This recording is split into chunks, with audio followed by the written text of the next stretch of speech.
We've been married for 16 years. I am a 36-year-old F, and my spouse is a 44-year-old M.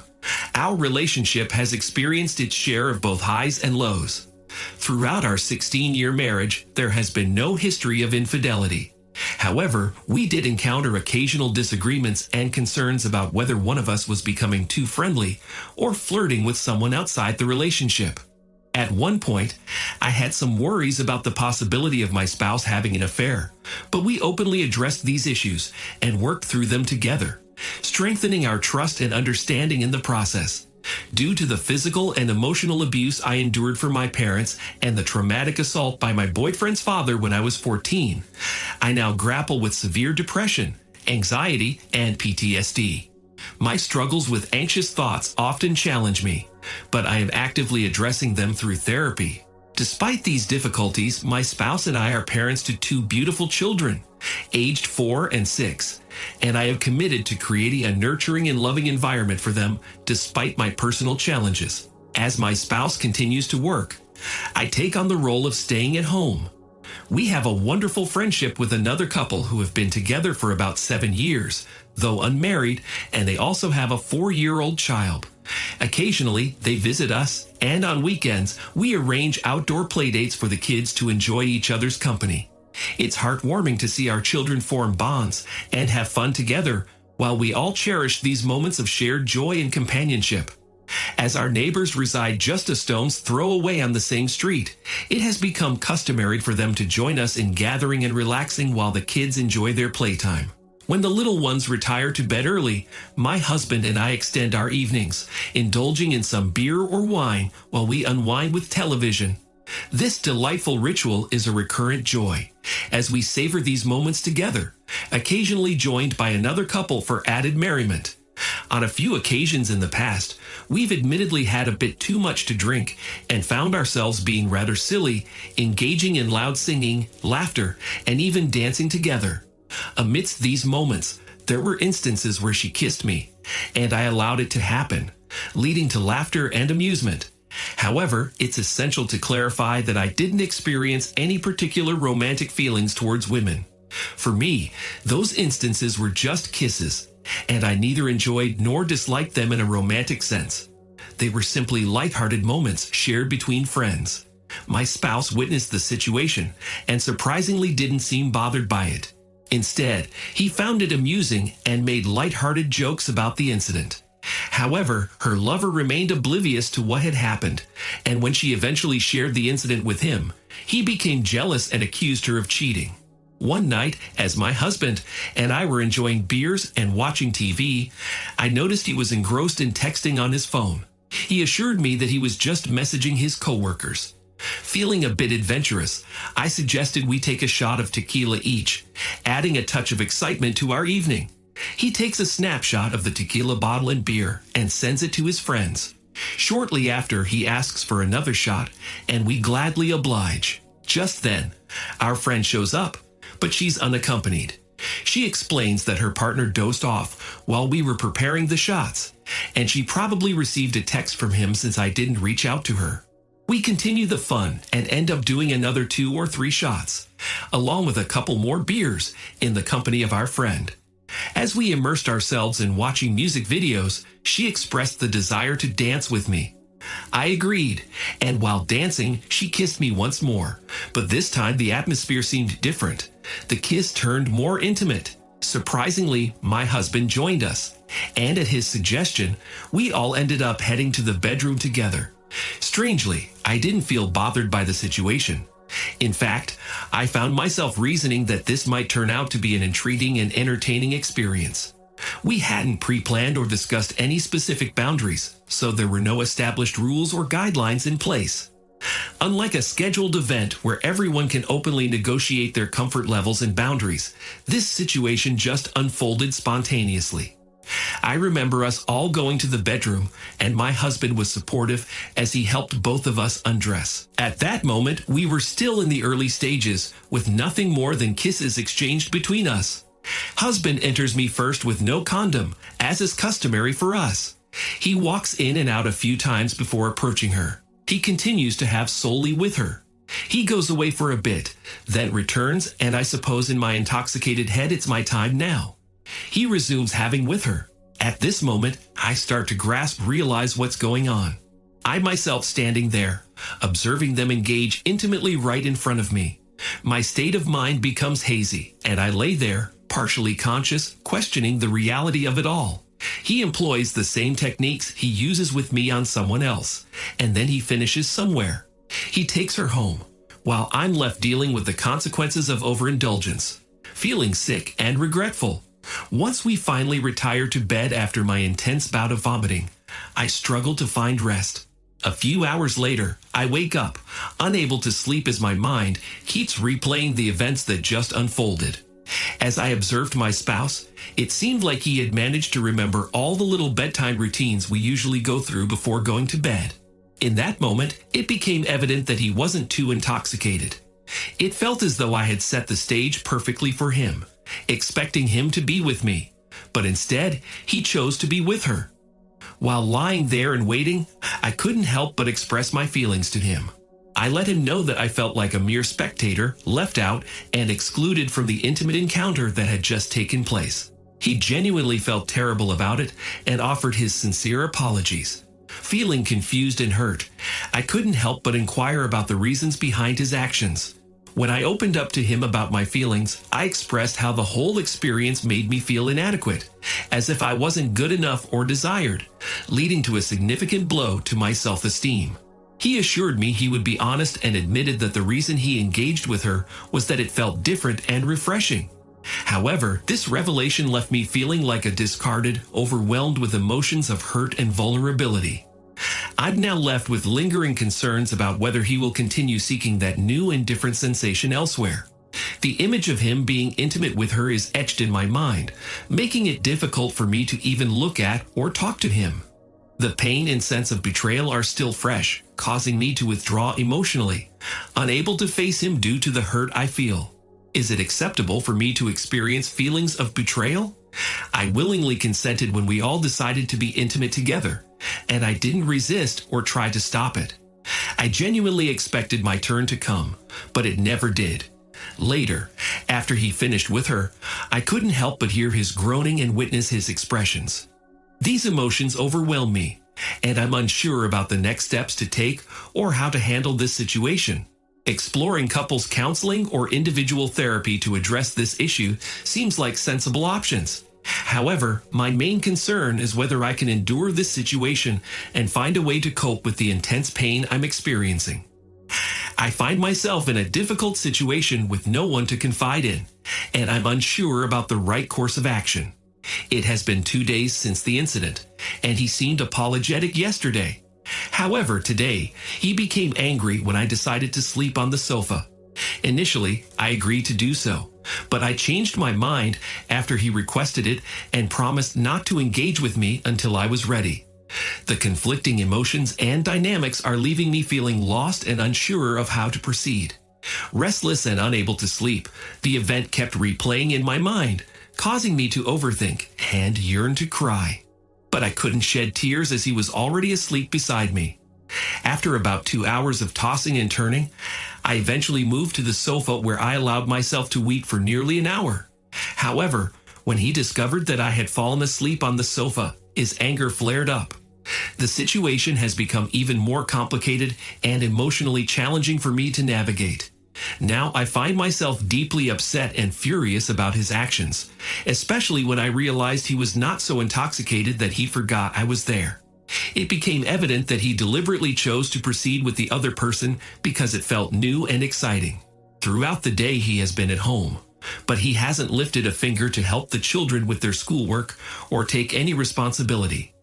This behavior only adds to my frustration and disappointment in the situation. Since the incident, I found it difficult to even look at him or have any communication. This has led to him being upset with me, and I'm feeling lost and unsure about what to do next.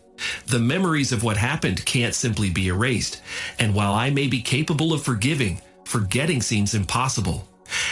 I'm left wondering if forgiveness is even possible under these circumstances. If there's any way you can offer assistance or support, please reach out to me. I could really use someone to talk to during this challenging time. Not only that, but my instincts told me he was lying before things blew out. During that period, my husband and I were working to improve our relationship, and I was determined to continue on that path because I felt a sense of responsibility, even if it seemed insignificant. Back then, I couldn't see the point in potentially making the situation worse, especially because I was unaware of the full truth and the extent of the manipulations and falsehoods. While we were trying to mend our relationship, I had a gut feeling that he was lying, but I had no concrete knowledge of what had actually happened. This uncertainty made it difficult for me to understand the complete picture at that time. I started to question his claims, and whenever I pointed out inconsistencies, he would try to patch them up, leaving me somewhat unsure of whether to believe him or not. In an attempt to gain clarity, I asked to look at his phone, and he handed it over. As I flipped through the pages, he stood there, staring at me, which gave me an unusual and uneasy feeling. I could sense his anxiety as I delved into the extensive history of messages back and forth. Among them, I noticed some peculiar text messages that didn't seem to have any context. When I inquired about these messages, my husband responded with uncertainty, saying, "I don't know. That chick is crazy, and her messages don't make sense." The whole situation left me feeling even more puzzled and unsure about what was truly going on. Most of the time, I only partially believed him because it was evident that she had some personal issues. However, there was one text message that caught my attention where he asked her if she wanted the worm, and it sounded rather gross and peculiar. As I continued reading through other questionable messages that could lead someone to respond with "that's what she said," I couldn't shake the memory of the bottle of tequila from my mind. The whole situation seemed increasingly suspicious and raised more doubts in my mind. It turned out to be mezcal, not tequila, and my memory was correct. She received the worm when he poured her a shot, and they both acted surprised and laughed about it. Strangely enough, he never mentioned texting her about the worm from the bottle. I noticed the bottle was more than half empty, and it seemed possible that with a little stirring, you could easily get the worm into any shot glass you desired. The whole situation felt even more suspicious and added to my uncertainty about what had really transpired between them. Feeling the need to get some clarity, I devised a plan to put something to the test. While waiting to pick up the kids from school, I sent her a text expressing that I wanted to talk and clear some things up from that night. My intention was to see if she would contact him right away, and if he had anything incriminating on his phone related to the incident. This seemed like a way to gather more information and possibly uncover the truth behind what had happened. I went up to her at her door and asked if she had any recollection of anything unusual happening that night. She told me that she was completely blacked out and intoxicated, and therefore had no memory of anything that occurred. I then shared with her what had happened, and she acknowledged that it was messed up, but didn't elaborate further on the matter. The conversation left me with mixed feelings, as it seemed like she might know more than she was letting on. Yet her memory loss added another layer of uncertainty to the situation.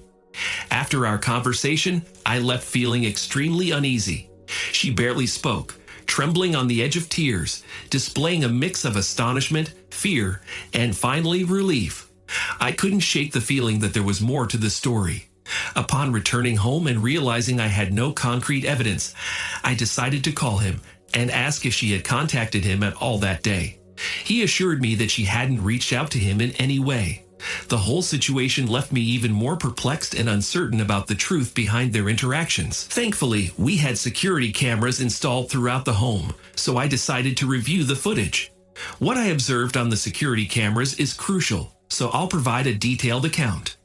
During our conversation, he confessed that he was also heavily intoxicated that night, and it significantly impaired his decision-making abilities. They were not inebriated. Their actions were deliberate and purposeful, leaving me with a strong impression that it was all premeditated. When she and I shared a kiss, he intervened and suggested that we take the gathering to the room. Later, while we were all listening to music, he left the room, leaving her and me alone without him.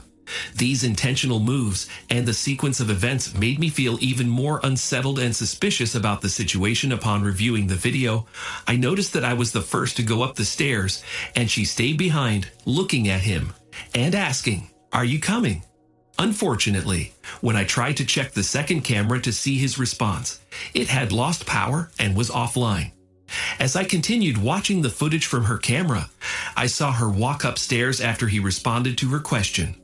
The missing footage left me frustrated, as it could have shed more light on the situation. However, the available video only deepened my suspicions about their actions and the possible premeditation behind them. As I continued watching the footage, I realized that I couldn't hear what he said due to the loud music, and the camera in the other room couldn't capture his response. It was unfortunate that there were no cameras in the bedroom where the incident occurred, but I was present and remember what happened. As mentioned in the previous article, there were cameras installed in other living rooms, providing some insight into the events leading up to the incident. He lingered for a moment, deciding to enhance the ambience by turning up the music. With a swift movement, he tidied up the scattered items and discarded a few empty bottles before making his way upstairs to the room. The transition was seamless, showing no signs of uncertainty or imbalance. Inside the room, she and I were engrossed in a passionate embrace, yet I couldn't shake off the feeling of unease being alone with her. Upon his arrival, a wave of relief washed over me. However, as previously mentioned, the focus seemed to shift entirely to him, leaving me feeling like a forgotten presence. In my inebriated state, I waited for my turn, but it never came. If you haven't read my earlier account, I had been lying there, waiting in vain. Once they were done, a strong feeling of nausea overwhelmed me, likely triggered by the movements on the bed while I was trying to sleep. The room seemed to spin around me, and I experienced that queasy sensation akin to being on a boat or in a moving vehicle after consuming too much alcohol. Disregarding dressing up, I hastily made my way to the nearest toilet, feeling the urgency to vomit. Fortunately, nobody followed me, as they all remained behind while she dressed. From what I recall, he was being helpful, assisting her in getting home, and I faintly heard him chatting with her near the door, urging her to leave by saying, "Let's go." I remember her firmly saying no before she peeked into the bathroom to check on me, asking if I was all right. I assured her that I was fine, but she seemed hesitant to leave. However, he insisted, urging them to leave together, saying, "Let's go." It appears he may not have been entirely truthful, as he later claimed to have helped her reach home quickly, and then returned to be with me while I was vomiting. The reality, though, was that he remained here all along, and I was left to deal with the discomfort on my own. Certainly, while I was present, I had no sense of time passing as I continued to vomit. I had no way of knowing how long it took him to bring her home or the duration of my sickness. Without any specific time references, I couldn't verify the accuracy of his account when I later checked the surveillance cameras. It became evident that he wasn't present during the time I was vomiting. His claim of being there didn't align with the evidence I found. Upon reviewing the footage from the cameras, it became evident that they were giggling as they descended the stairs. The loud music obscured any discernible conversations for me. They stopped at the elf on the shelf, which I had placed there for the kids. Amusingly, she couldn't resist touching it, causing another bout of laughter. I couldn't help but recall that the elf on the shelf is not meant to be touched, adding a touch of mischief to their encounter. After disappearing from the camera's view, they entered the room where the recording was paused. From the audio, I could hear him offering her some water, showing concern for her well-being. He inquired if she felt cold and suggested a sweatshirt. I observed him leaving the room and heading back to the kitchen area. There, he entered another room and appeared to examine the laptop. Eventually, he made his way to the children's room, seemingly checking on them to ensure they were fine. After some time, they reappeared and lingered for about 15 minutes before eventually leaving to go back home. Meanwhile, I was upstairs, vomiting and feeling unwell, while he was spending time with her and looking after her. Surprisingly, during that entire period, he never came upstairs to check on me. The cameras recorded him walking her home and then coming back. Only after he returned upstairs did he finally come to see me. During that episode of vomiting, I was experiencing dry heaves, where my body was persistently trying to expel something, but nothing else was coming out. I recall he offering me Tylenol, and despite my initial refusal, he managed to persuade me to take it. On the cameras, it's evident that he retrieved the Tylenol bottle and expertly poured out 2 doses. He then went upstairs to get me some ice water, showing care and concern. I remember him being helpful, assisting me in getting dressed and settling into bed, after which he took his leave, and I drifted off to sleep. The footage revealed that once he left the bedroom and descended the stairs, he prepared some food and drinks for himself. Enjoying his meal, he proceeded to turn off the lights, armed the home alarm, made sure all the doors were securely closed, and then made his way back upstairs. Witnessing all of this was truly heartbreaking, especially since he had left me alone during a vulnerable moment. While I was vomiting, I came to the realization that they weren't as intoxicated as I initially thought. It became evident that they were fully aware of their actions. This realization prompted me to take action, and I decided to go through his text messages on our shared mobile phone account. Accessing our mobile phone provider's website proved to be a challenge for me since I had never logged in to monitor phone usage before. Consequently, I had to call customer support for assistance. With his assistance, I eventually managed to access the logs. However, it was too early to view the text logs for the previous several weeks.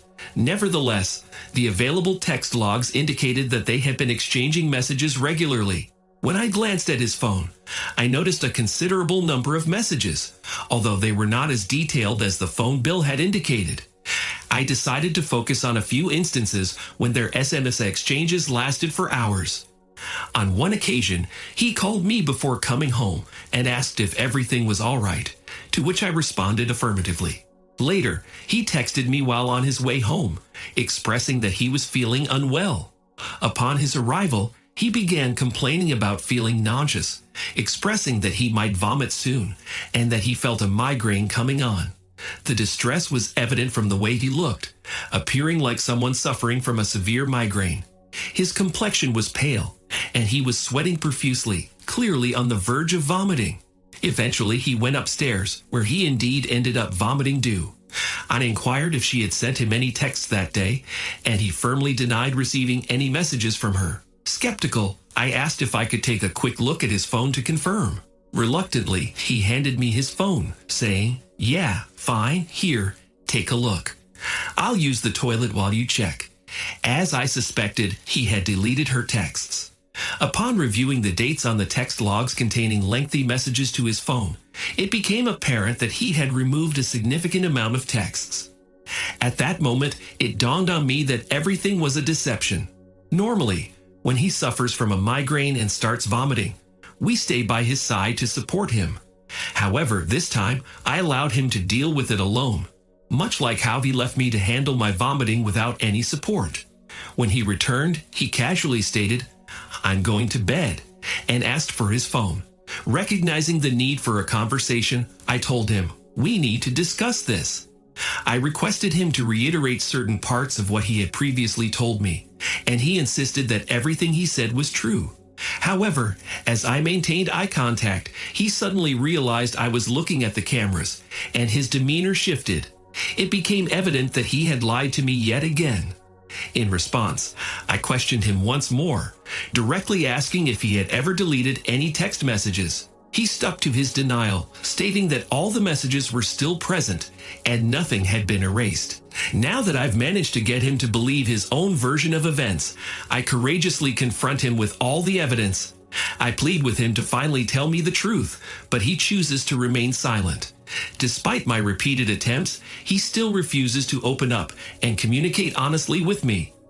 As the memories flood back, I begin to panic, realizing that this manipulation and deception has been going on for far longer than I initially thought. The weight of this realization hits me, and I start to feel overwhelmed by the extent of the falsehoods and deceit that have been present in our relationship.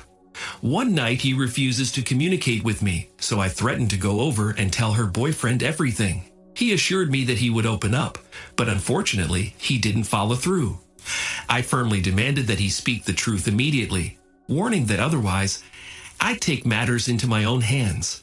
As I approached the door, ready to act on my words, he finally broke his silence, pleading with me not to go and promising to speak up.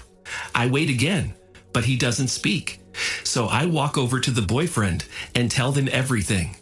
As I engaged in the conversation with the boyfriend, I couldn't help but notice my husband's agitated state through the window, pacing and anxiously staring from inside the house. After having the conversation with his boyfriend, I returned home to find my husband visibly unsettled, asking me with concern, "What did you say to him?" In response, I informed him that I had honestly shared everything I knew. Our conversation took on a brief back and forth nature, but I remained firm in my request for the truth. I emphasized that if we truly wanted to salvage our marriage, it was imperative for him to be 100% honest. I assured him that I could see through any falsehood, and genuine honesty was the only path forward for us. He finally mustered the courage to speak and admitted that they had been engaging in a prolonged flirtation, and he had even slept with her on 2 occasions. When I pressed him for more details, he revealed that these encounters occurred while her boyfriend was away for a few weeks. The first time they slept together, I was still sleeping, and my husband quietly left our bed to spend the night with her on her sofa. During the second incident, my kids and her son were playing together at my place. Her son asked for his iPad, and my husband agreed to retrieve it from their home. When he arrived there, he discovered her alone downstairs while her partner slept upstairs. My husband dragged her over the counter and into the kitchen. He didn't wear a condom all of the times, and now I see why he was so eager to go to her on our purported date. It became clear that there was no hesitation on his part, and certain conversations we had now made perfect sense in light of this revelation. The fact that they had been engaged in this behavior for a considerable amount of time left me feeling utterly lost and unsure of what to do next. The thought of leaving him seems like a reasonable choice. Doesn't it if I despise him and am disgusted by the whole situation? It appears that he is disinterested in our relationship, yet he pleads for me to stay, begging me not to leave him because he loves me. He tries to justify his actions, claiming to be an idiot and having no explanation for why he engaged in such behavior. However, despite his pleas, my decision to move on remains resolute. He admits that he developed a strong desire to be with her, and over time, the continuous flirting escalated the tension between them. When an opportunity presented itself, they acted on their impulses. According to his explanation, after the first incident, they both felt guilty and believed it was wrong, leading to a few months of restraint before succumbing to temptation again. The second occurrence took place after some time had passed, but it wasn't long before they found themselves in another situation, leading to the third time happening just around 2 weeks after the second. I'm afraid that everyone will find out what occurred, and this distresses me greatly. He purposefully placed her in front of me while I lay there inebriated. He managed to get me intoxicated. He manipulated the situation to get me drunk. Even though I only wanted 1 shot, he insisted on more. He left me alone as he attended to her. Now it's up to me to determine if I should continue in this marriage and attempt to forgive. Although I have been feeling emotionally vulnerable and overlooked lately, I cannot shake the feeling that he might be deceiving me. A part of me believes that we can find a way to make our marriage work, but I can't help but feel guilty for having such thoughts. The idea of getting a divorce weighs heavily on me, as I fear it will tear the family apart. I've expressed to him that he is a wonderful father and that we could consider shared custody, but he is adamant about keeping our family together with both him and his family. If I decide to leave and proceed with a divorce, I worry about the impact it will have on the kids, subjecting them to the difficult process of separation. Thank you for listening to the story to the end, and if you like it, please support us with a like as well as subscribe to our channel. Write in the comments what you